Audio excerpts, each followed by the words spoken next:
सुबह सवेरे रानो चिड़िया अपने घोंसले से निकल जाती है। वह जंगल में भोजन की तलाश के लिए निकली थी। तभी उसकी नजर एक चमकती हुई चीज पर पड़ती है। रानो चिड़िया फौरन उसके पास जाती है।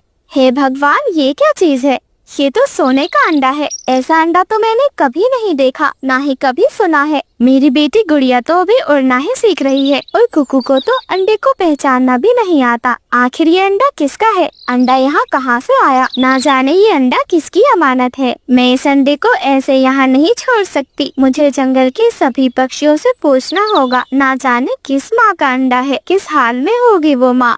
और फिर रानो चिड़िया उस अंडे को उठाती है और सीधे हरियाली तोती के घर की ओर चली जाती है। मिठू भैया, हरियाली बहन, माफ करना, मैं अचानक यूं ही आ गई, लेकिन बात ही कुछ ऐसी थी। देखो ना, मुझे ये अंडा मिला है। ना तो ये मेरा है, ना मेरी समझ में कुछ आ रहा है कि आखिर इसका क्या ही करना है। क्या तुम दोनों में से ये अंडा किसी का है? कहीं गलती से उड़ते उड़ते तुम्हारा अंडा तो घोंसले से नहीं गिर गया ना? अरे अरे रानो, तुम होश में तो हो। हमने कभी कोई सोने का अंडा नहीं दिया है, ना देखा है, ना सोचा है। हमारे अंडे तो सादा सफेद होते हैं और वो भी हम खुद अपनी आँखों के सामने रखते हैं। रानो, तुम मजाक कर रही हो या फिर सचमुच घबराई हुई हो तुम? अरे मिठू जी, जरा धीरे बोलो। रानो बहन तो सच में घबराई हुई लग रही है। देखो रानो, ये अंडा हमारा नहीं है। हम तो अपने अंडों को गिन गिन कर संभाल कर रखते हैं। तुम किसी और के पास जाओ, शायद ये किसी और की अमानत है। अच्छा ठीक है, मैं बंटी भाई से पूछती हूँ। उनका घोंसला भी मेरे घोंसले के पास ही है, शायद ये उनका हो सकता है। और फिर रानो चिड़िया उस अंडे को उठाती है और बंटी कबूतर के घर की ओर चली जाती है।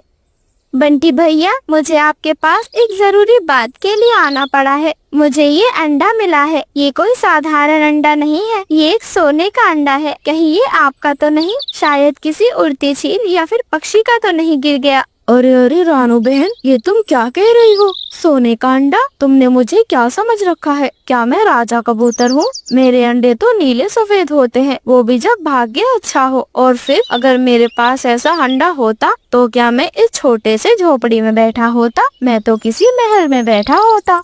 तो फिर ये अंडा किसका है? मुझे कुछ समझ नहीं आ रहा। एक आखिरी कोशिश करती हूँ। कालू कौवे और गौरी कवि के पास जाकर देखती हूँ, शायद ये अंडा उनका हो। और फिर रानो चिड़िया फिर से उड़ान भरती है। बेचारी थकी हारी कालू कौवे और गौरी कवि के घर के पास जाती है। कालू भैया, गौरी बहन, माफ करना, आपको तंग कर रही हूँ, लेकिन आज एक अजीब बात हो गई है। मुझे ये सोने का अंडा मिला है। हाँ, सही सुना आपने, सोने का।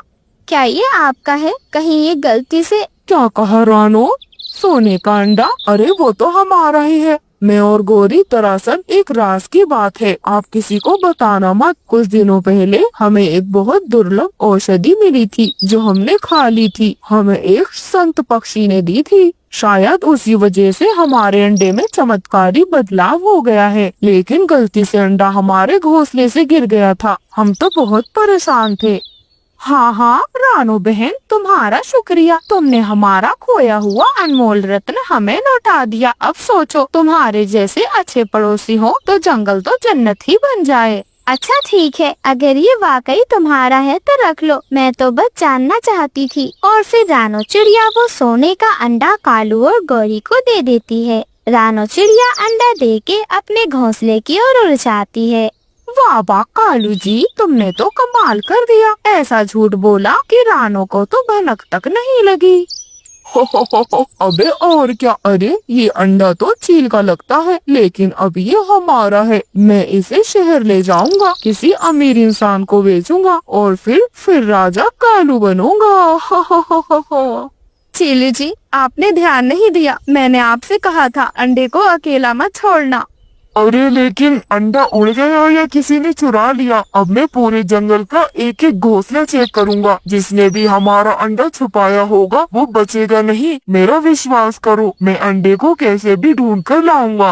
और फिर चीलू अपने घोंसले से उड़ जाता है। शांत हो जाओ पक्षियों, मैं यहाँ किसी को नुकसान नहीं पहुँचाने आया हूँ, लेकिन मैं अपना अंडा ढूंढने आया हूँ। जब तक मेरा अंडा मुझे नहीं मिल जाता मैं वापस नहीं जाऊंगा। हर घोंसला देखूंगा, जो भी चोर निकला उसे मैं छोड़ूंगा नहीं।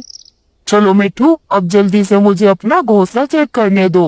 अरे न न न नहीं नहीं, मेरे पास कुछ भी नहीं है। पर रानू चिड़िया, उसके पास एक सोने का अंडा था, उसने सबको दिखाया था। हाँ सच्ची, आप उसके पास जाओ। चील गुस्से में उड़ता हुआ सीधे रानू चिड़िया के घोंसले की ओर निकल जाता है।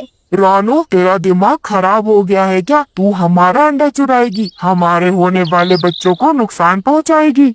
नहीं नहीं, मैं भगवान की कसम खा रही हूँ, मैंने किसी का अंडा नहीं चुराया। वो अंडा मुझे बाहर मिला था। मैंने तो मिट्ठू से पूछा, सबसे पूछा, और वो मैंने कालू और गौरी को दे दिया है, क्योंकि उन्होंने कहा था कि वो अंडा उन्हीं का है। चीलू गुस्से में उड़ता हुआ सीधे कालू कौवे के घर पहुँच जाता है, लेकिन कालू कौवा उस अंडे को बेचने शहर जा चुका था।